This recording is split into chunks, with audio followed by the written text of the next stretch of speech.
Get your free copy of the complete tutorial at www.teachucomp.com/free.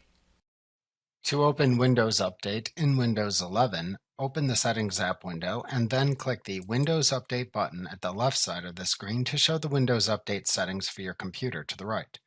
The Windows Update status then appears at the top of the Windows Update settings at the right side of the window. The time and date that Windows last checked for updates appears here. To check for updates for Windows Update in Windows 11, click the Check for Updates button. Windows then checks to see if there are any new updates available. If available, the Windows updates then appear at the top of the settings.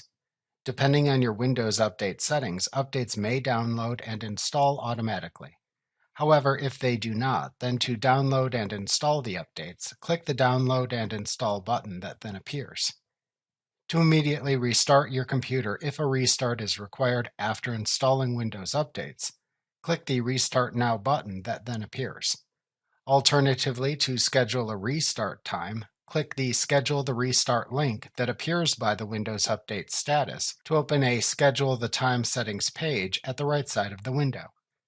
Then click the Schedule a Time Settings toggle switch to set it to the on position.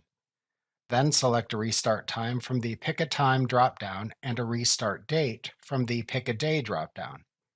To return to the Windows Update settings, then click the Windows Update link in the breadcrumb navigation at the top of the Settings window. To close the Settings app window when finished, click the X button in its upper right corner. Like what you see? Pick up your free copy of the complete tutorial at www.teachucomp.com/free.